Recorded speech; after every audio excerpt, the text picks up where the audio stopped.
Patay na ang pabigat, akin na ang korona. Sa mismong silid kung saan nakaratay ang paralisadong si Isabela, walang kahihiyang naglapat ang mga labi ng kanyang asawang si Mateo at pinsang si Andrea. Walang awang tinapakan ang kanyang sakripisyo. Ngunit sa pagninig ng kanyang daliri, isang malamig na katotohanan ang sisibol. Hindi siya mamamatay. Babangon siya mula sa abo upang bawiin ang lahat. Handa na ba silang harapin ang galit ng inakalang bangkay? Bagay na bagay pala sa akin ang mga perlas na ito. Mas lalo pa sigurong lilitaw ang ganda ko kapag suot ko na rin ang paborito niyang pulang bestida. Ang matalim na tinig na iyon ay nagmula kay Andrea, na sinundan ng isang mapang-insultong halakhak na tila pumupunit sa katahimikan ng silid. Nakatayo ang dalaga sa harap ng malaking salamin.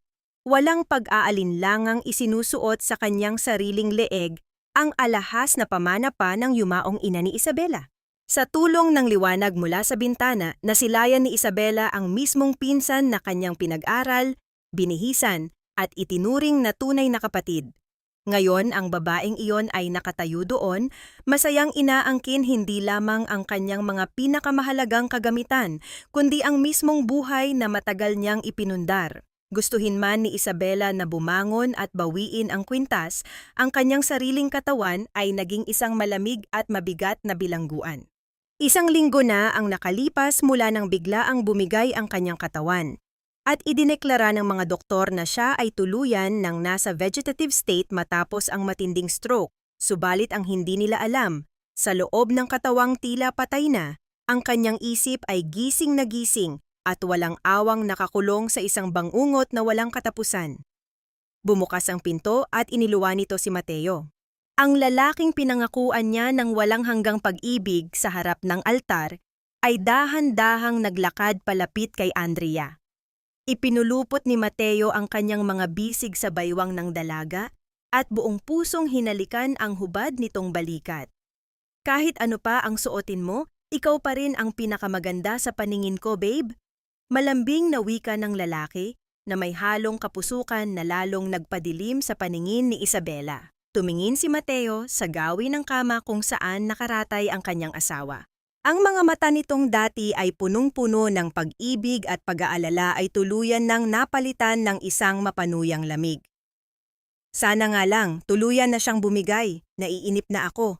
Sayang ang mga araw na lumilipas, kailangan na nating maibenta ang Panaderia de Leon bago pa may makahalata sa mga nawawalang pondo.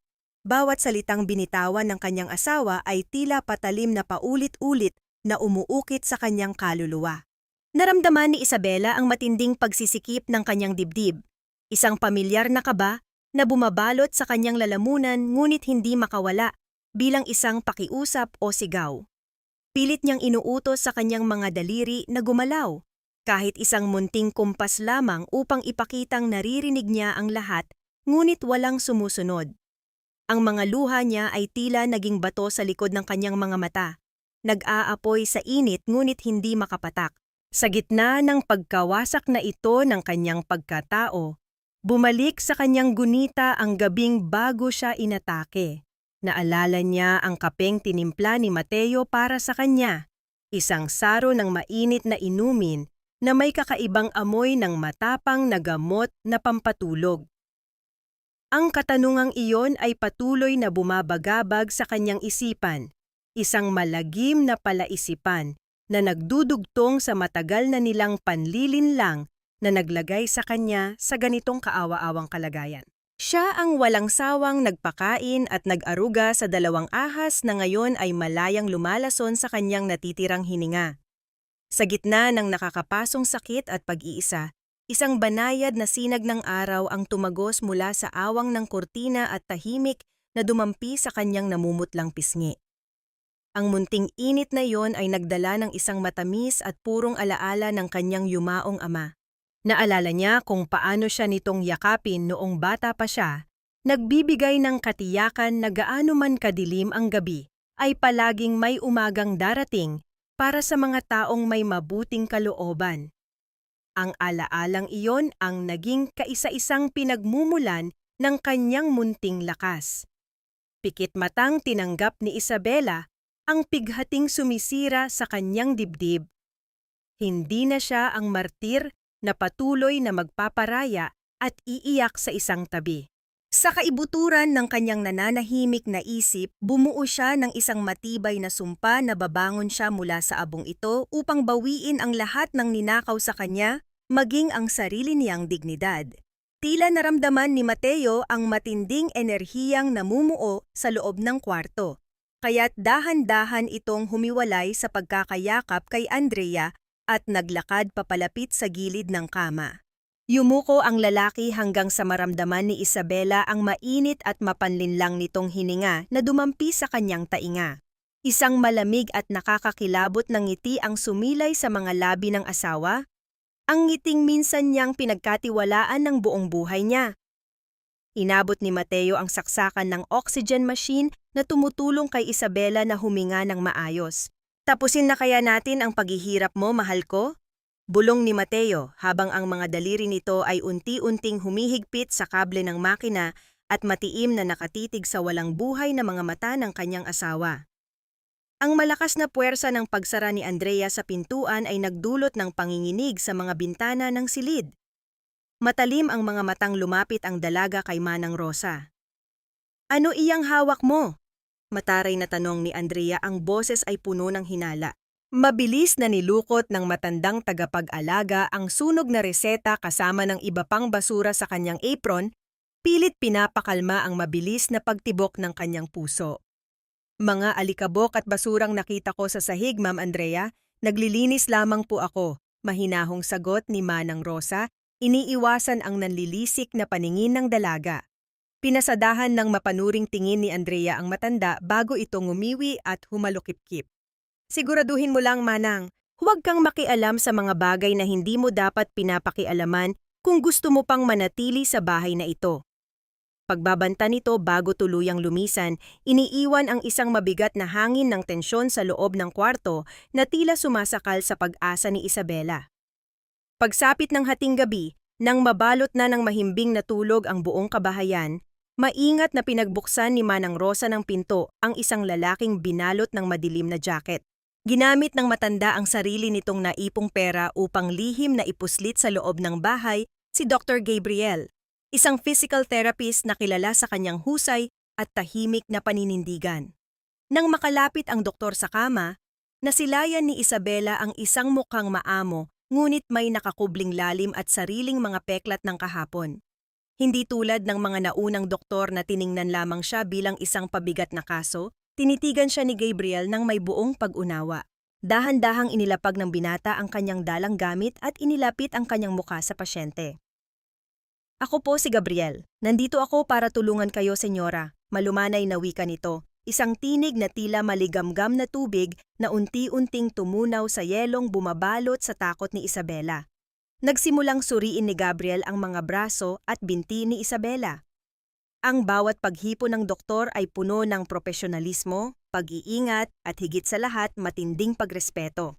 Sa tuwing hinahawakan ni Gabriel ang kanyang balat, walang nadaramang pandidiri si Isabela, isang napakalaking kabaligtaran sa magaspang at mapagpanggap na mga kamay ni Mateo. Naramdaman ni Isabela ang isang kakaibang alon ng panginginig sa kanyang dibdib, hindi dahil sa takot, kundi sa isang matagal na niyang kinalimutang pakiramdam ng pagiging ligtas. Nakita ni Gabriel ang mabilis na paglawak ng balintataw ni Isabela at ang banayad na paggalaw ng mga pilikmata nito. Isang matipid na ngiti ang sumilay sa labi ng doktor. Alam niya ang katotohanan. Buo ang isip ng babaeng nasa harapan niya. Nakakulong lamang ito sa isang paralisadong katawan na nangangailangan ng tamang gabay upang muling mabuhay. Upang makasiguro, inilapit ni Gabriel ang kanyang mukha ng bahagya, sapat upang maramdaman ni Isabela ang payapang presensya nito na nagbibigay ng init sa kanyang malamig na mundo. "Alam kong naririnig mo ako, Isabela. Hindi ka nag-iisa sa dilim na ito." Bulong ni Gabriel, mga salitang nagdala ng nagbabadyang luha sa mga mata ng pasyente dahil sa labis na kaluwagan. "Gagawa tayo ng paraan para makapag-usap. Igalaw mo ang iyong mga mata, isang kurap para sa oo at dalawang kurap para sa hindi." Ginamit ni Isabela ang buong lakas ng kanyang kaluluwa. Tila bumigat ng ilang kilo ang kanyang mga talukap, ngunit sa tulong ng nag-aalab na determinasyon at pananalig sa estrangherong nasa kanyang harapan, dahan-dahan niyang ipinikit at iminulat ang kanyang mga mata ng isang beses. Nakita niya ang pagpatak ng luha ni Manang Rosa sa gilid, habang si Gabriel ay huminga ng malalim bilang tanda ng pagdiriwang sa kanilang munting tagumpay. Maingat na kinuha ni Gabriel ang walang lakas na kamay ni Isabela at binalot iyon sa kanyang maiinit na palad. Sa sandaling iyon, hindi siya isang doktor na may hawak na pasyente, kundi isang tagapagtanggol na nagbibigay ng dangal sa isang nahulog na reyna. Tumitig ng mariin si Gabriel sa mga mata ni Isabela at sa isang iglap, napansin ng babae ang pagguhit ng matinding puot sa panga ng binata nang mabanggit nito ang pangalan ng kanyang asawa. Tila ba may sariling galit ang doktor sa lalaking nanakit sa kanya? Sila ba ang may gawa nito sa iyo? Si Mateo at ang pinsan mo? Mabigat na tanong ni Gabriel. Walang pag-aalinlangan, bumagsak ang isang mahaba at mariing kurap mula kay Isabela. Nagsimulang ituro ni Gabriel kung paano padaluin ang isip patungo sa dulo ng kanyang hintuturo upang simulan ang pisikal na laban nang biglang bumukas ng maluwang ang pinto ng silid. Natigil ang lahat at bumalot ang matinding kaba sa buong kwarto. Sa hamba ng pintuan ay nakatayo si Mateo, magulo ang buhok at nanlilisik ang mga mata. Ang matapang na amoy ng alak na nagmumula sa asawa ay mabilis na gumapang sa hangin, nagbabadyang lunurin ang natitirang pag-asa na kapapanganak pa lamang sa loob ng madilim na kwartong iyon. Ang matapang na amoy ng alak na nagmumula kay Mateo ay tila isang malagkit na ulap na bumalot sa buong silid, pinapatay ang natitirang pag-asa. Bago pa man makapagsalita ang lasing na lalaki, mabilis na humarang si Manang Rosa. "Senyorito, pasensya na po sa abala. Ito pong si Gabriel ay pamangkin ko." Narinig niyang masama ang pakiramdam ni Isabela kaya nag-alok siya ng libreng masahe para lamang gumaan ang pakiramdam niya. Puno ng paggalang na paliwanag ng matanda. Habang si Gabriel ay nanatiling nakatayo ng tuwid, ang mga mata ay diretso at walang takot na nakatitig kay Mateo. Tiningnan ni Mateo mula ulo hanggang paa si Gabriel na may halong pagdududa, ngunit dahil na rin sa kalasingan, iwinagayway na lamang nito ang kanyang kamay. "Umalis na kayo? Huwag kayong mag-ingay. Nagsasayang lang kayo ng oras diyan, hindi na naman gigising yan." Walang pakundangang sabi ni Mateo bago ito pabagsak na humiga sa sopa at tuluyang nakatulog. Tahimik na lumabas sina Gabriel at Manang Rosa, dala-dala ang bigat ng panganib na kanilang sinuong. Kinabukasan, ang katahimikan ng umaga ay binasag ng pagdating ng mga abogado ni Mateo. Dinala niya ang mga ito sa loob mismo ng kwarto kung saan nakaratay si Isabela. Mayabang na inilapag ni Mateo sa ibabaw ng kumot ng asawa ang isang dokumento. Gaya ng napag-usapan natin, narito na ang special power of attorney na may pirma ni Isabela. Kailangan ko na lang ang thumb mark niya para tuluyan ng maipasa sa akin ang pamamahala sa panaderiya, wika ni Mateo sa mga abogado. Walang magawa si Isabela kundi ang magpumigla sa loob ng kanyang isipan habang walang awang kinuha ni Mateo ang kanyang kanang hinlalaki at puwersahang idiniin iyon sa tinta. Ang bawat segundo ng pangyayaring iyon ay tila isang mabagal na pagpapahirap, isang lantarang pagnanakaw sa harap mismo ng tunay na may-ari. Nang makaalis ang mga manloloko, bumalik si Gabriel na may dalang mga gamit pang-ehersisyo. Ipinikit ni Isabela ang kanyang mga mata at ginamit ang lahat ng alaala ng sakit at galit bilang panggatong sa kanyang determinasyon. Sa bawat pagpatak ng pawis sa kanyang noo at tahimik na pag-iyak na dulot ng pisikal na hirap, dahan-dahan niyang sinubukang igalaw ang kanyang braso. Mahigpit niyang hinawakan ang kamay ni Gabriel bilang suporta. May isang sandali na muntik na siyang sumuko, ngunit tumitig ang binata sa kanyang mga mata at sinabing, "Huwag kang bibitaw, Isabela. Bawat galaw, gaano man kaliit, ay isang hakbang palayo sa kanila." Ang malambot at puno ng pag-asa na tinig na iyon ang nagbigay sa kanya ng panibagong lakas. Sa gitna ng kanilang pagsasanay, napansin ni Isabela ang bahagyang pagbuka ng mga mata ni Gabriel, isang malalim na titig na hindi na lamang simpleng profesional na pagtingin. Naramdaman niyang dumaloy ang isang mainit na kuryente sa kanyang braso nang marahan nitong punasan ang kanyang pawis, at sa pagkakataong iyon ang kanilang mga mata ay nagtagpo, nag-uusap sa isang wikang walang salita, isang pangako ng pag-asa at pagtitiwala. Habang nagpapatuloy sa pag-eehersisyo, napansin ni Gabriel ang isang itim na briefcase na naiwan ni Mateo sa tabi ng sopa kung saan ito natulog. Nang mapansin ni Gabriel na abala sa labas si Andrea, mabilis nitong binuksan ang briefcase. Sa loob ay nakasalansan ang mga dokumento na nagpapatunay sa mga utang ni Mateo sa kasino at ang pekeng SPA na kakatapos lang pirmahan. Walang pag-aaksaya ng oras, kinuha ni Gabriel ang kanyang telepono at palihim na kinuhanan ng litrato ang bawat pahina ng mga kasuklam-suklam na katibayan. Dahan-dahan niyang isinara ang briefcase at ibinalik ito sa eksaktong pwesto nito, tila walang nangyari. Binalingan niya si Isabela na may munting ngiti, sapat na upang malaman ng babae na nakakuha sila ng isang mahalagang armas para sa kanilang laban. Hindi pa natatagalan ay narinig nila ang nagmamadaling mga hakbang ni Andrea pabalik ng kwarto. Mukhang napansin nitong naiwan ang briefcase ng kanyang kalaguyo. Nagmamadaling itinago ni Gabriel ang kanyang telepono sa bulsa, ngunit sa kanyang pagmamadali, isang maliit at puting resibo ang aksidenteng nahulog mula sa isa sa mga dokumento ni Mateo. Ito ay gumulong at huminto malapit sa paanan ng kama ni Isabela. Isang munting piraso ng papel na naglalaman ng pangalan ng isang bangko sa ibang bansa. Ang bangkong paglilipatan ng lahat ng perang makukuha ni na Mateo at Andrea sa sandaling maibenta nila ang panaderya. Ang resibo ay naroon, isang nakalantad na bomba na naghihintay lamang na matapakan ng papasok na kaaway. Nang bumukas ang pinto, ang mga mata ni Andrea ay agad na dumapo sa briefcase. Hindi niya napansin ang munting puting resibo na nakalatag sa sahig. Bago pa man makahakbang papasok ang dalaga, mabilis na lumuhod si Gabriel, bahagyang tinapakan ang papel at nagpanggap na inaayos ang kumot ni Isabela na nahulog daw sa sahig. "Pasensya na, Ma'am Andrea. Inaayos ko lang po itong kumot para hindi ginawin si Senyora," mahinahong sabi ng binata. Inirapan lamang siya ni Andrea, kinuha ang briefcase at muling lumabas ng silid ng walang anumang hinala. Huminga ng malalim si Gabriel at maingat na dinampot ang resibo, itinago ito sa kanyang bulsa bilang isa na namang matibay na ebidensya. Nang maiwang mag-isa sa kwarto si Isabela at Andrea, tila nag-iba ang ihip ng hangin. Lumapit ang pinsan sa kama, hindi para mag-alaga, kundi para maglabas ng matagal ng kinikimkim na lason sa kanyang dibdib. Hinaplos ni Andrea ang mukha ni Isabela gamit ang likod ng kanyang palad, isang haplos na puno ng pang-iinsulto. "Alam mo, Ate Isabela, buong buhay ko, nagpapasalamat ako sa iyo. Salamat sa mga lumang damit na pinagsasawaan mo na.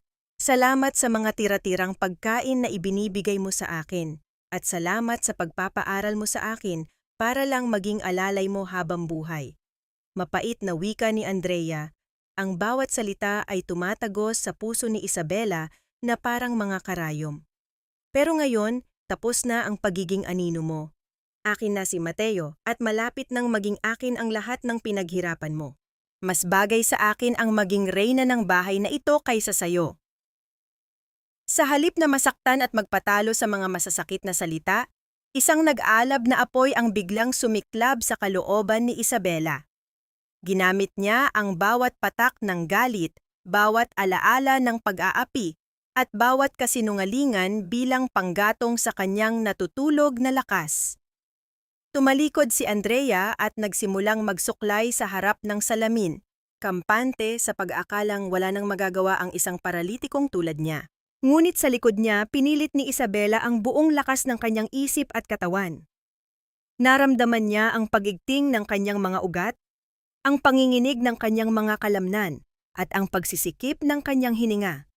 Dahan-dahan, sa isang napakabagal ngunit determinadong paggalaw, sinubukan niyang iangat ang kanyang kanang kamay mula sa pagkakalapat nito sa kutsyon.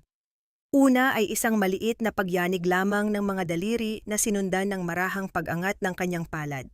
At sa wakas, Sa gitna ng katahimikan at kadiliman, sa unang pagkakataon matapos ang ilang buwan ng pagiging bilanggo sa sariling katawan, matagumpay na naiangat ni Isabela ang kanyang kanang kamay ng buo. Isa itong tahimik na tagumpay, isang maliit na kandila ng pag-asa na sumindi sa gitna ng isang napakalawak na kawalan. Pumatak ang luha sa kanyang mga mata, ngunit sa pagkakataong ito, hindi dahil sa sakit, kundi dahil sa matinding galak at pananabik sa muling pagbangon. Pagsapit ng gabi, sa tulong ni Gabriel at Manang Rosa, ipinakita ni Isabela ang kanyang bagong kakayahan. Ang pagpatak ng luha ni Manang Rosa sa ibabaw ng kamay ni Isabela ay nagbigay kulay sa kanilang munting pagdiriwang. Gamit ang nanginginig ngunit matatag na kamay, inabutan ni Gabriel si Isabela ng isang lapis at papel. Hirap man at mabagal, ginamit ni Isabela ang lahat ng kanyang natitirang lakas upang isulat ang isang pangalan na magiging susi sa kanilang laban. Sa ibabaw ng puting papel, dahan-dahang nabuo ang mga letra na bumubuo sa pangalang Attorney Suarez. Ang matapat na abogado ng kanyang pamilya, ang taong pinagkakatiwalaan ng kanyang ama, at ang nag-iisang taong makakatulong sa kanilang bawiin ang lahat. Maingat na tiniklop ni Manang Rosa ang papel at itinago ito sa kanyang bulsa, handa nang tumakas sa madaling araw upang hanapin ang kanilang kakampi. Habang nagpaplano, hindi nila namalayan na bahagyang nakabukas ang pinto ng silid. May isang madilim na anino ang nakatayo sa labas, tahimik na nakikinig sa bawat salitang kanilang binibitawan, isang aninong handang sumira sa kanilang nabubuong pag-asa. Ang matalas na pakiramdam ni Gabriel ay agad na nag-udyok sa kanya upang kumilos ng mabilis. Bago pa man tuluyang bumukas ang pinto, mabilis niyang itinabi ang papel na sinulatan ni Isabela at kinuha ang isang lumang aklat ng panalangin sa tabi ng kama. Ang aninong nakatayo sa labas ay isang kasambahay na matagal nang binabayaran ni Andrea upang magmanman sa loob ng silid. Nagbabasa lamang ako ng mga salita ng Diyos para sa kapayapaan ng isip ni Senyora, mahinahong wika ni Gabriel nang pumasok ang katulong. Isang mapanuring tingin ang ipinukol ng babae bago ito tahimik na lumabas upang magpatuloy sa paglilinis. Huminga ng malalim si Gabriel. Batid na ang bawat sulok ng bahay na ito ay may mga mata at taingang naghihintay ng pagkakamali nila. Sa labas ng mansyon, gamit ang mga kuhang ebidensya mula sa briefcase, palihim na nakipagkita si Gabriel kay Attorney Suarez. Ang matapat na abogado ay hindi nag-atubiling tumulong at agad na nagpadala ng mga maliliit na kagamitan na magsisilbing mata ni Isabela sa mga lugar na hindi niya naaabot. Sa pagkakataong lumabas sina Mateo at Andrea para sa isang marangyang hapunan, sinamantala ni Gabriel at Manang Rosa ang pagkakataon. Maingat nilang ikinabit ang mga maliliit na lente ng kamera sa mga madidilim na sulok ng sala at sa loob ng opisina ni Mateo. Bawat hakbang nila ay puno ng kaba, ang boses ng kanilang mga puso ay tila mas malakas pa kaysa sa tunog ng kanilang mga yabag sa makinis na sahig. Nang matapos ang lahat, bumalik sila sa silid ni Isabela at inilabas ang isang maliit na monitor na itinago nila sa ilalim ng makapal na kumot ng pasyente. Doon, sa munting screen na iyon, nagsimulang mabuo ang mga larawan ng katotohanan na matagal nang itinago sa likod ng marangyang kurtina ng mansyon. Isang hapon, habang nakatitig si Isabela sa monitor, nasilayan niya si Manang Rosa na may dalang tasa ng kape para kay Mateo sa sala. Dahil sa katandaan at panginginig ng kamay, bahagyang tumapon ang kape sa mamahaling lamesa ng asawa. Ang galit sa mukha ni Mateo ay agad na sumabog. Anong klasing kape ito?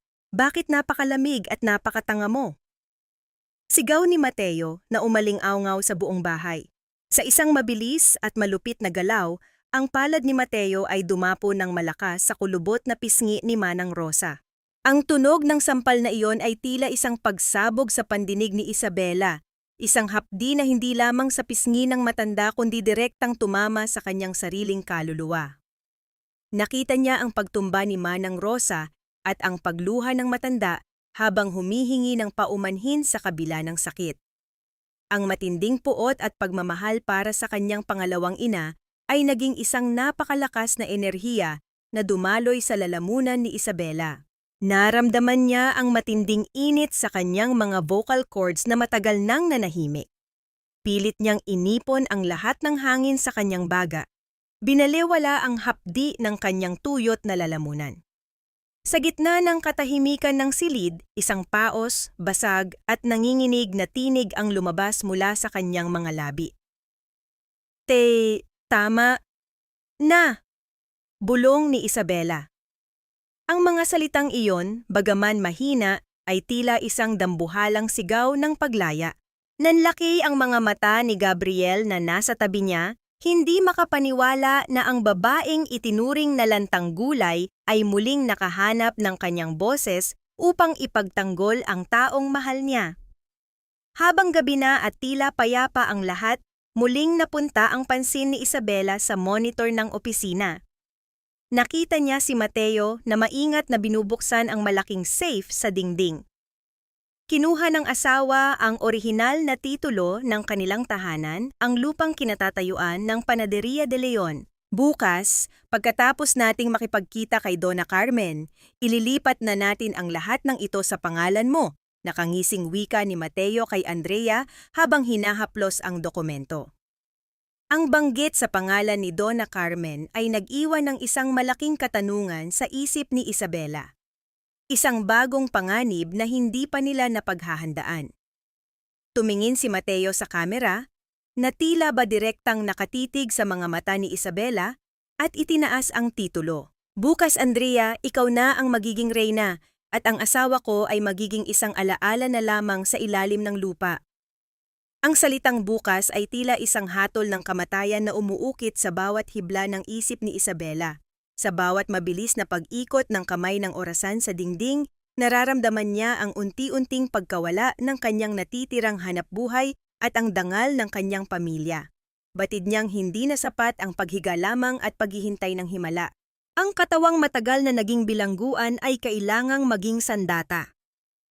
Sa gitna ng malalim na gabi, nang ang buong mansyon ay binalot na ng nakakabinging katahimikan at ang mga anino ay tila nagmamasid sa bawat sulok, dahan-dahang lumapit si Gabriel sa kanyang tabi.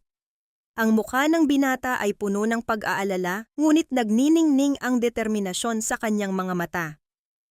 Isabela, kailangan na nating subukan. Wala na tayong oras, mahinahong bulong ni Gabriel. Ang kanyang tinig ay tila isang angkla sa gitna ng nagngangalit na baha ng takot ni Isabela. Inalalayan ni Gabriel si Isabela upang dahan-dahang maupo sa gilid ng kama.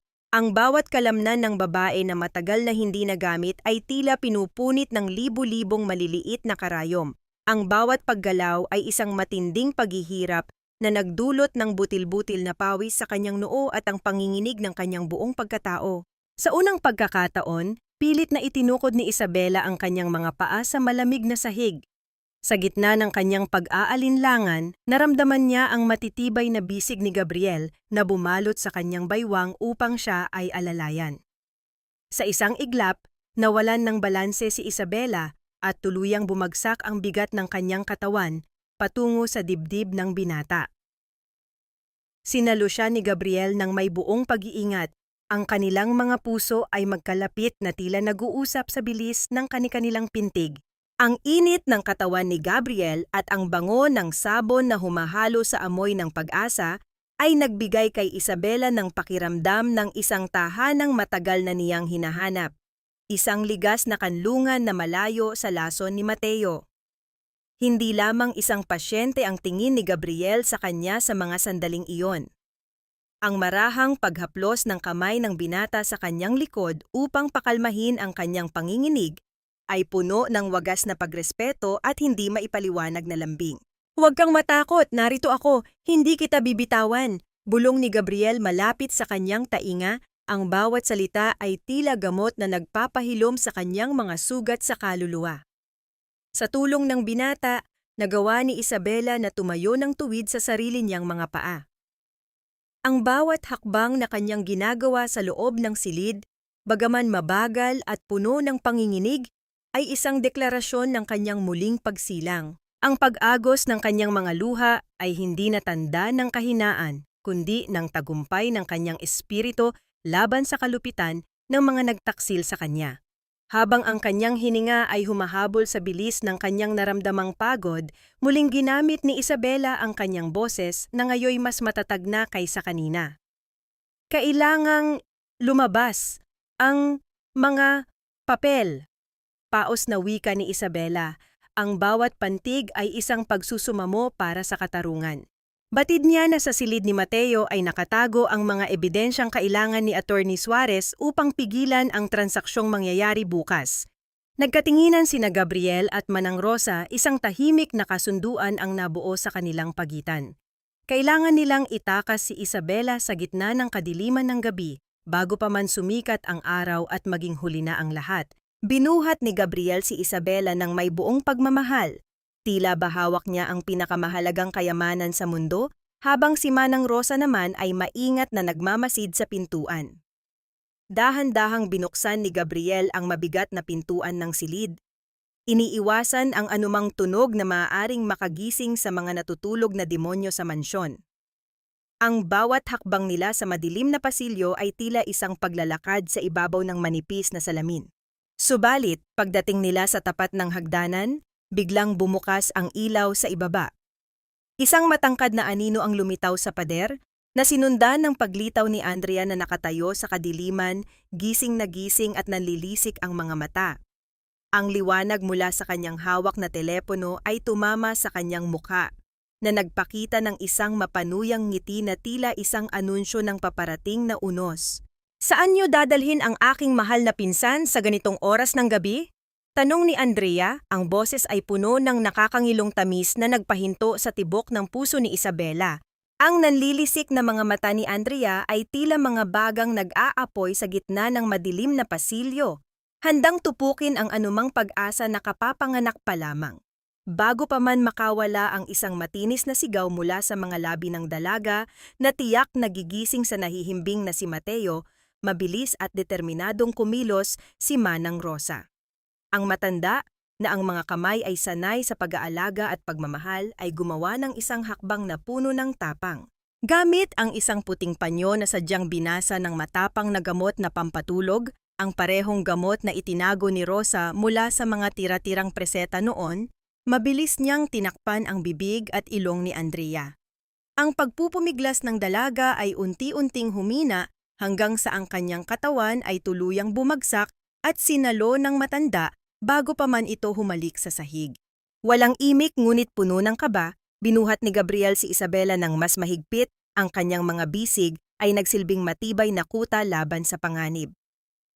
Nagmamadali silang lumabas ng mansyon patungo sa naghihintay na sasakyan, iniiwan ang kadiliman ng bahay na naging saksi sa napakaraming kasinungalingan. Dinala ni Gabriel si Isabela sa isang lihim na safe house sa labas ng lungsod, isang lugar na inihanda ni Attorney Suarez para sa kanilang kaligtasan. Sa loob ng maliit ngunit malinis na silid na iyon, sa unang pagkakataon matapos ang mahabang panahon, nakaramdam si Isabela ng tunay na kalayaan. Hindi na amoy ng lason at panlilin lang ang nalalanghap niya, kundi ang sariwang hangin ng gabi at ang bango ng mga bulaklak sa labas. Dito, malayang nakapagsasalita at nakakagalaw si Isabela nang walang takot na may manman sa bawat kilos niya. Kasama si Gabriel at ang abogado, sinimulan nilang tipunin ang mga video mula sa mga lihim na kamera at ang mga dokumentong nagpapatunay sa mga ilegal na transaksyon ni Mateo. Bawat piraso ng ebidensya ay tila isang matalim na balaraw na inihahanda ni Isabela para sa kanyang muling pagharap sa mga nagtaksil sa kanya. Isang gabi, habang nakaupo sila sa maliit na beranda ng safe house, napansin ni Isabela ang malalim na lungkot sa mga mata ni Gabriel. "Bakit mo ito ginagawa, Gabriel? Bakit mo itinataya ang iyong buhay para sa isang estrangherong tulad ko?" Mahinahong tanong ni Isabela, ang kanyang tinig ay puno ng pasasalamat. Huminga ng malalim ang binata bago ito sumagot, ang kanyang boses ay tila isang lumang himig na puno ng pait. "May kapatid ako noon, Isabela, isang babaeng puno ng pangarap ngunit unti-unting pinatay ang pagkatao ng isang malupit na asawa. Wala akong nagawa noon para iligtas siya dahil huli na ang lahat nang malaman ko ang katotohanan. Nang makita kita sa silid na iyon, nakita ko ang aking kapatid sa iyong mga mata. Hindi ko hahayaang maulit ang kasaysayan. Ang pag-amin na ito ay nagbukas ng isang mas malalim na koneksyon sa pagitan nila. Isang pag-unawa na higit pa sa salita.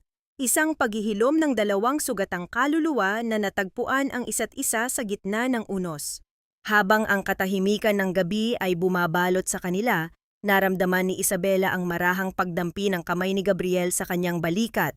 Isang hawak na puno ng pangako na hindi siya nito iiwan sa gitna ng laban. Ngunit sa kabilang dako ng lungsod, ang katahimikan sa loob ng mansyon ay biglang naputol. Pagsikat ng araw, nagising si Mateo sa loob ng kanyang silid na tila nilamon ng isang nakakangilong kawalan. Ang bawat sulok ng bahay ay tila sumisigaw ng katotohanang hindi niya gustong tanggapin.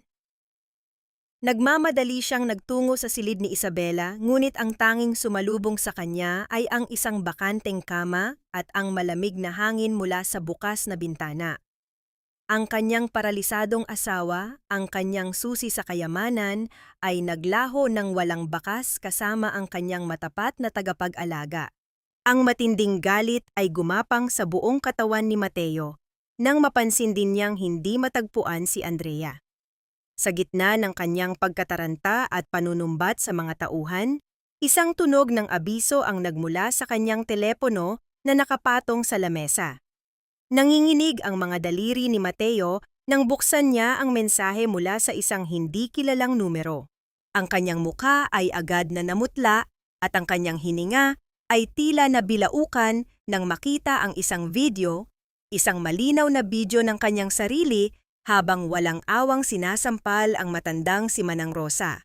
Ang bawat segundo ng video ay tila isang sampal din sa kanyang pagkatao, isang katibayan ng kanyang kalupitan na ngayoy nasa kamay na ng kanyang kaaway. Ang mensaheng nakasulat sa ilalim ay maikli ngunit sapat na upang payanigin ang kanyang mundo. Oras na para magbayad, Mateo. Ang reyna ay nagising na. Ang kalagim-lagim na katahimikan sa loob ng mansyon ay tuluyan ng naglaho, pinalitan ng isang magulo at nakakangilong pagtatalo sa pagitan ni Mateo at Andrea. Ang bawat sulok ng bahay na dati ay saksi sa kanilang lihim na pagmamahalan ay naging entablado ng panunumbat at kadesperaduhan. Sinisisi ni Mateo si Andrea sa pagkawala ni Isabela, pinararatangan itong pabaya sa pagbabantay, habang ang dalaga naman ay umiiyak at isinisigaw ang kanyang takot sa posibleng pagbagsak ng kanilang mga plano. Lumabas ang tunay na kulay ng dalawang kontrabida. Mga ahas na handang magtuklawan sa sandaling maramdaman ang init ng panganib. Sa kabila ng takot, nanaig ang kasakiman ni Mateo. Nagpasya siyang ituloy ang malaking pagdiriwang para sa anibersaryo ng Panaderia de Leon kinabukasan. Ito ang kanyang huling baraha, ang pagkakataon upang iproklama sa harap ng buong mundo na siya na ang nag-iisang may-ari ng lahat ng kayamanan ng mga De Leon gamit ang pekeng dokumentong hawak niya. Samantala, sa loob ng payapang safe house, ang atmosfera ay kabaligtaran ng gulo sa mansyon. Sa harap ng isang malaking salamin, nakatayo si Isabela habang suot ang isang simpleng puting bestida na tila sumisimbolo sa kanyang muling pagsilang. Pinagmamasdan niya ang kanyang sarili, ang kanyang mga pisngi na muling nagkakakulay, ang kanyang mga mata na dati ay puno ng pighati ngunit ngayon ay nagniningning na sa determinasyon. Hindi na siya ang martir na asawa na handang magbulag-bulagan sa bawat sakit. Siya ay isang babaeng handang bawiin ang kanyang korona mula sa putikan. Dumating si Attorney Suarez, dala ang magagandang balita. Handa na ang lahat, Isabela. Ang mga pulis ay nakaabang na. At ang utos ng korte para pigilan ang anumang paggalaw sa iyong mga bank account ay naipatupad na natin ng palihim, wika ng abogado na nagbigay ng isang matamis na ngiti ng tagumpay sa labi ni Isabela. Sa pagdating ng gabi, lumabas si Isabela sa balkonahe upang damhin ang malamig na simoy ng hangin. Ang bango ng mga bulaklak sa paligid ay tila nagpapahilom sa bawat sugat na iniwan ng nakaraan. Hindi nagtagal ay lumabas din si Gabriel at dahan-dahang lumapit sa kanya. Sa gitna ng katahimikan ng gabi, naramdaman ni Isabela ang marahang pagpapatong ni Gabriel ng kanyang jacket sa kanyang mga balikat upang protektahan siya mula sa ginaw. Ang haplos ng kamay ng binata sa kanyang braso ay muling nagdulot ng isang matamis na panginginig sa kanyang buong pagkatao. Isang pakiramdam ng pagpapahalaga na matagal na niyang hindi nararamdaman. Anuman ang mangyari bukas, Isabela, tandaan mong narito lang ako sa likuran mo. Hindi kita pababayaan, bulong ni Gabriel. Isang banayad at puno ng respeto na paghipo sa kanyang buhok ang ibinigay ng binata, isang sandali ng wagas na koneksyon na tila nagpapahinto sa takbo ng mundo. Dumating ang gabi ng anibersaryo at ang malaking hall ng isang marangyang hotel sa Maynila ay punong-puno ng mga mamamahayag, mga empleyado ng panaderya at mga kilalang tao sa lipunan. Nakatayo si Mateo sa gitna ng entablado.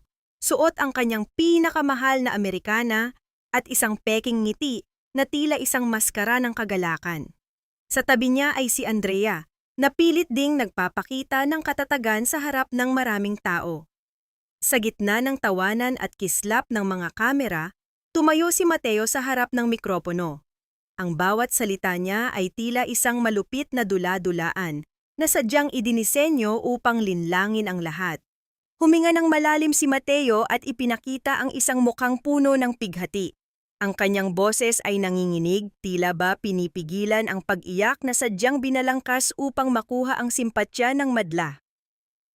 Mga kaibigan, mga kasama sa negosyo, may isang napakabigat na balita akong kailangang ibahagi sa inyo sa gabing ito, wika ni Mateo, habang ang bawat mata sa hall ay nakatuon sa kanya ng may matinding kuryosidad. Ikinulungkot ko mang sabihin ngunit ang aking pinakamamahal na asawang si Isabela, ang tunay na kaluluwa ng ating panaderya, ay pumanaw na kaninang hapon matapos ang mahabang pakikipaglaban sa kanyang karamdaman. Ang mga salitang pumanaw na ay umalingaw-ngaw sa malaking hall, na sinundan ng isang nakakabinging katahimikan at ang gulat na reaksyon ng mga tao habang si Mateo ay patuloy na yumuko sa entablado, tila ba dinudurog ng isang pighating siya mismo ang gumawa. Ang bawat patak ng peking luha ni Mateo sa ibabaw ng entablado ay tila isang malupit na dula-dulaan na sadyang idinisenyo upang linlangin ang bawat pusong nakikinig. Hawak ang isang piraso ng papel na pinalalabas na sertipiko ng kamatayan. Patuloy ang kanyang madamdaming pag-arte, habang si Andrea naman ay nakatayo sa kanyang tabi, may hawak na panyo at pilit na ipinapakita ang isang mukhang dinudurog ng pighati. Sa paningin ng madla, sila ang dalawang taong naiwan ng isang yaman at pag-ibig, ngunit sa likod ng kanilang mga maskara ay ang mga ngising puno ng tagumpay at kasakiman. Ang bawat salita ng pakikiramay mula sa mga bisita ay tila musika sa kanilang mga pandinig, isang hudyat na ang kanilang masamang balak ay tuluyan na ngang nagtagumpay. Ngunit sa gitna ng kadiliman ng kasinungalingan, ang kapalaran ay may sariling paraan ng pagbawi. Ang bawat ilaw sa loob ng malaking hall ay biglang naglaho na tila nilamon ng isang dambuhalang anino ang buong liwanag. Ang mga kislap ng kamera ay napalitan ng isang mabigat na katahimikan na punong-puno ng pagtataka. Sa isang sandali, ang dambuhalang screen sa likod ni Mateo ay biglang nabuhay, ngunit hindi ang larawan ni Isabela ang lumitaw doon. Ang bawat mata sa loob ng hall ay napako sa mga malilinaw na bidyong nagpapakita ng tunay na kulay ng dalawang kontrabida. Nasilayan ng lahat ang pananakit ni Mateo sa matandang si Manang Rosa, narinig ang malalamig na usapan nila ni Andrea tungkol sa lason, at ang lantarang pagtatawa sa kanilang plano na agawin ang Panaderia de Leon. Ang bawat sampal ni Mateo na nakuhanan ng spy camera ay tila tumama rin sa bawat taong naroroon, na nagdulot ng isang matinding bulong-bulungan at kadesperaduhan sa muka ng asawa ni Isabela. Habang ang gulo at ingay ay nagsisimulang bumalot sa hall, ang dalawang dambuhalang pinto sa dulo ng pasilyo ay dahan-dahang bumukas, na tila nagbibigay daan sa isang milagrong nagmula sa kabilang buhay. Isang matangkad at lalong gumandang bulto ang lumitaw sa gitna ng liwanag na nagmumula sa labas. Sa bawat hakbang ni Isabela patungo sa entablado, Ang katahimikan ay muling bumalik, na tila ba ang bawat hininga sa loob ng hall ay tumigil bilang paggalang sa kanyang pagdating. Nakatayo siya ng tuwid, suot ang isang lalong nagniningning na puting bestida, at ang kanyang mga mata ay nagniningas ng isang awtoridad na hindi matitibag ng anumang lason. Hindi na siya ang lantang gulay na iniwan ni Mateo sa kama. Siya ay isang reynang muling nabuhay mula sa sarili niyang abo. Nang makarating si Isabela sa harapan ni Mateo at Andrea, ang panginginig ng mga tuhod ng dalawa ay hindi na maikukubli. Lumapit si Isabela kay Andrea, at sa isang marahang galaw na puno ng dignidad, dahan-dahan niyang kinuha ang perlas na kwintas mula sa leeg ng pinsan. Ang tunay na pag-aari ay muling bumalik sa tunay na may-ari. Tinitigan ni Isabela ang pinsan ng may halong awa at puot bago ito nagsalita ng malinaw at matatag. Lahat ng ibinigay ko sa iyo dahil sa pagmamahal, binabawi ko na dahil sa iyong pagtataksil. Wika ni Isabela, ang bawat salita ay tila isang hatol na umuukit sa kaluluwa ni Andrea. Binalingan niya si Mateo na ngayoy maputla pa sa isang bangkay at sa isang matalim na tingin ay ipinakita niya rito na ang kanyang paghahari sa kasinungalingan ay tapos na. Ngunit ang kasamaan, kapag nasusukol, ay nagiging mas malupit at mapanganib. Nang makita ni Mateo na ang lahat ng kanyang pinaghirapan ay gumuho na sa isang iglap at ang mga pulis ay nagsisimula ng pumasok sa loob ng hall, ang kanyang katinuan ay tuluyan ng naglaho. Sa isang mabilis at hindi inaasahang galaw, bumunot si Mateo ng isang itim na bakal na armas mula sa kanyang baywang. Ang tunay na kulay ng isang demonyo ay lumabas sa gitna ng karamihan. Itinutok ni Mateo ang dulo ng baril ng diretso sa dibdib ni Isabela. Ang kanyang mga mata ay nanlilisik sa galit at kadesperaduhan. Kung hindi ka magiging akin, Isabela, sisiguraduhin kong wala ring makikinabang sa iyo sa mundong ito. Sigaw ni Mateo, habang ang bawat tao sa hall ay napuno ng takot at ang tunay na panganib ay muling bumalot sa bawat hininga ng nagbabalik na reyna. Sa gitna ng nakakabinging katahimikan ng malaking hall, ang tanging maririnig ay ang mabilis na paghinga ni Mateo, na tila isang hayop na nasusukol sa sarili nitong bitag. Ang bawat mata ay nakapako sa itim na bakal na tangan-tangan ng lalaki, isang banta na tila nagpapatigil sa pag-inog ng mundo. Subalit bago pa man lapatan ng daliri ni Mateo ang mitya ng kamatayan, isang matatag na anino ang mabilis na humarang sa harap ni Isabela. Si Gabriel, na ang mga balikat ay tila naging isang matibay na pader, ay walang pag-aalinlangang itinaya ang sariling buhay upang maging kalasag ng babaeng kanyang pinoprotektahan. Ang init ng likod ni Gabriel, na dait sa kanyang dibdib, ay nagbigay kay Isabela ng isang kakaibang pakiramdam ng katiyakan. Isang pag-ibig na handang magsakripisyo ng walang kapalit. Ibagsak mo ang baril, Mateo. Tapos na ang dula-dulaan mo, wika ni Gabriel, ang boses ay kalmado ngunit puno ng kapangyarihan na tila isang kulog na nagbabadya ng malakas na ulan. Imbes na matakot, dahan-dahang humakbang si Isabela palabas mula sa likod ni Gabriel. Sinalubong niya ang nanlilisik na mga mata ni Mateo nang may buong katapangan. Ang kanyang mukha ay walang bakas ng sindak, tanging dalisay na paninindigan lamang. Hindi ako natatakot sa iyo, Mateo. Ang lason na ibinigay mo sa akin ay nagpatulog lamang sa aking katawan, ngunit ang katotohanan ang siyang nagpagising sa aking kaluluwa. Ang baril na iyan ay hindi makakapagtago sa katotohanang isa kang talunan. Matatag na sabi ni Isabela, ang bawat salita ay tila isang hampas ng katotohanan na nagpababa sa kamay ni Mateo, na ngayoy nanginginig na sa kadesperaduhan. Sa isang iglap, bumukas ng maluwang ang lahat ng mga pinto ng hall at pumasok ang mga awtoridad kasama si Attorney Suarez. Ang tunog ng mga yabag ng mga pulis na mabilis na pinalibutan si Mateo ay tila isang hudyat ng pagtatapos ng isang madilim na kabanata. Walang nagawa si Mateo kundi ang mabitawan ang kanyang armas nang maramdaman niya ang malamig na bakal ng posas na pilit na dait sa kanyang mga kamay. Ang kanyang mukha na dati ay puno ng yabang ay ngayoy napalitan ng isang maputlang anyo ng pagkatalo. Sa isang kanto ng entablado nagsimulang magsisigaw si Andrea, pilit na kumakawala sa mga humahawak sa kanya habang itinuturo si Mateo. Siya ang may kasalanan, inuto niya lang ako.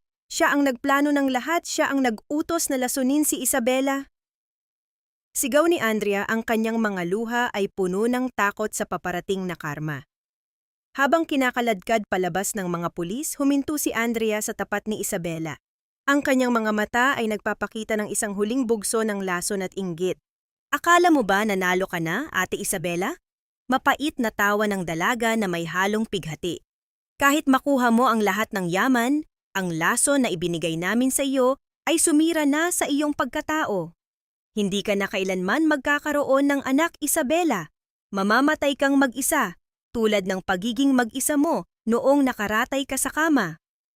Ang mga salitang iyon ay tila isang huling pagtatangka na sugatan ang puso ni Isabela sa gitna ng kanyang tagumpay. Subalit, sa halip na tumangis, isang banayad ng ngiti ang sumilay sa mga labi ni Isabela, isang ngiting puno ng pagtanggap at kapayapaan na tila isang dambuhalang alon na humuhuga sa lahat ng dumi ng nakaraan. Nang tuluyan ng mailabas ang mga nagkasala at muling bumalik ang katahimikan sa hall, tanging sina Isabela at Gabriel na lamang ang naiwan sa gitna ng entablado. Ang mga ilaw ay dahan-dahang lumabo na nagiiwan ng isang malambot na liwanag sa paligid nila. Lumapit si Gabriel kay Isabela at tinitigan siya ng may malalim na paghanga at paggalang. Salamat sa pagpapakita sa akin na kaya ko palang mabuhay nang wala ka, bulong ni Isabela. Ang kanyang tinig ay puno ng pasasalamat habang nakatingin sa direksyon kung saan inilabas si Mateo. Hinawakan ni Gabriel ang kamay ni Isabela, isang hawak na puno ng pangako na hindi ito bibitaw. Tapos na ang laban, Isabela. Ano na ang susunod para sa reynang muling nabuhay?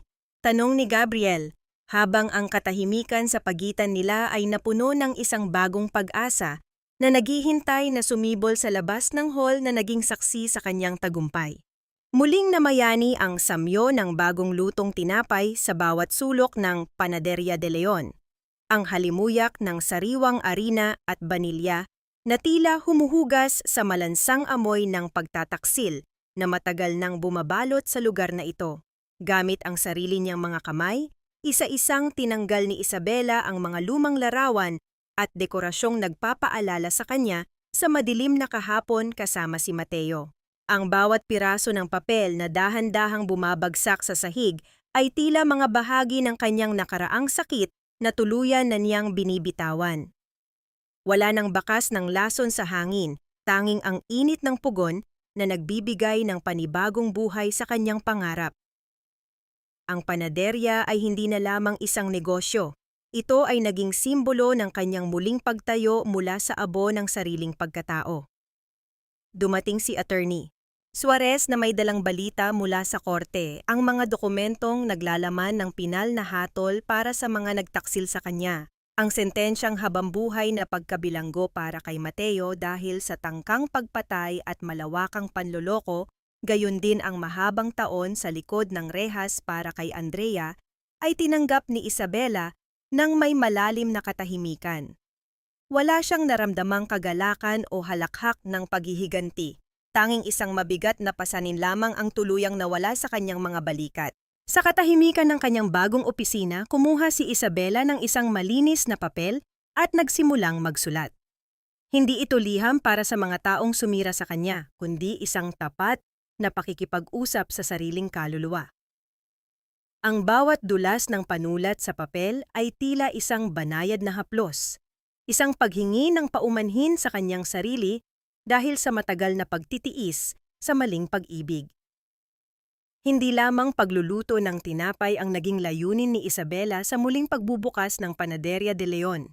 Binuksan niya ang kanyang pintuan para sa mga kababaihang tulad niya ay dumanas din ng hirap at pang-aabuso.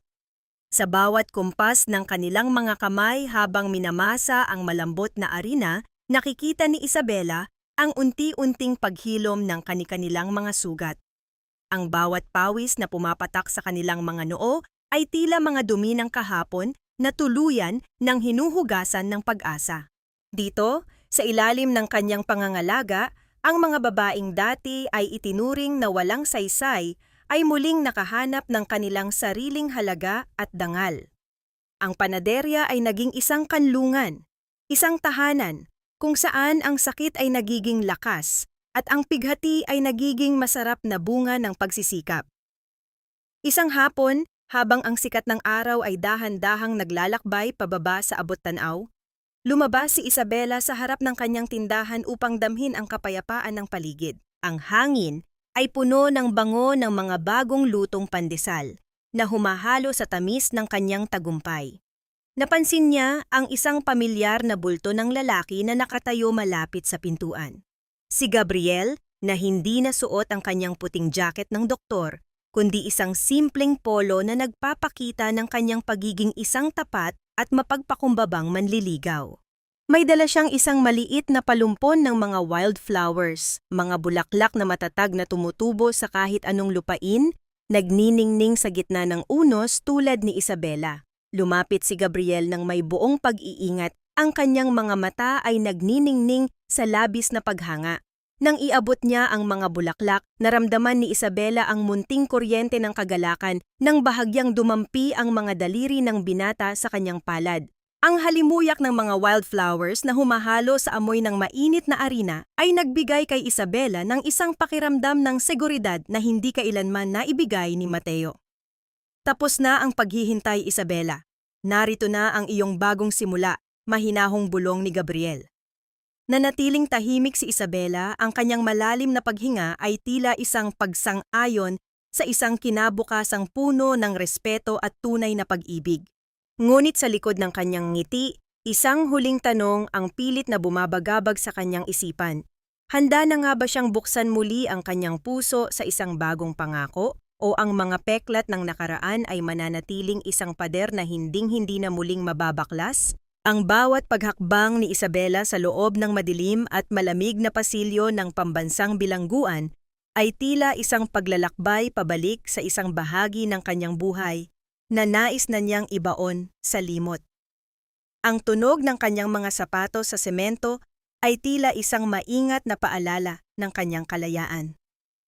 Nang makaharap niya si Mateo sa likod ng makapal na rehas, hindi galit o pagnanais na makaganti ang naramdaman niya, kundi isang malalim na awa para sa lalaking dati ay itinuring niyang mundo.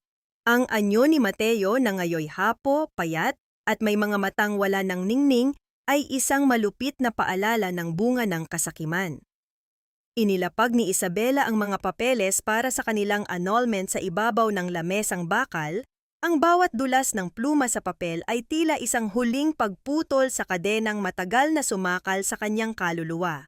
Sa sandaling iyon, batid ni Isabela na tuluyan na niyang napatawad ang kanyang sarili sa pagiging bulag noon, at ang pagpapatawad na iyon ang naging kaisa-isang susi upang tuluyan siyang makalaya sa bilangguan ng nakaraan. Nang tumalikod siya at marinig ang huling paglapat ng mabigat na pintong bakal sa kanyang likuran, hindi na siya lumingon pa.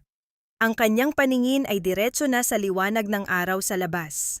Ang Panaderia de Leon ay naging isang buhay na patunay na ang sakit ay maaaring maging panggatong sa isang mas lalong nagniningning na bukas.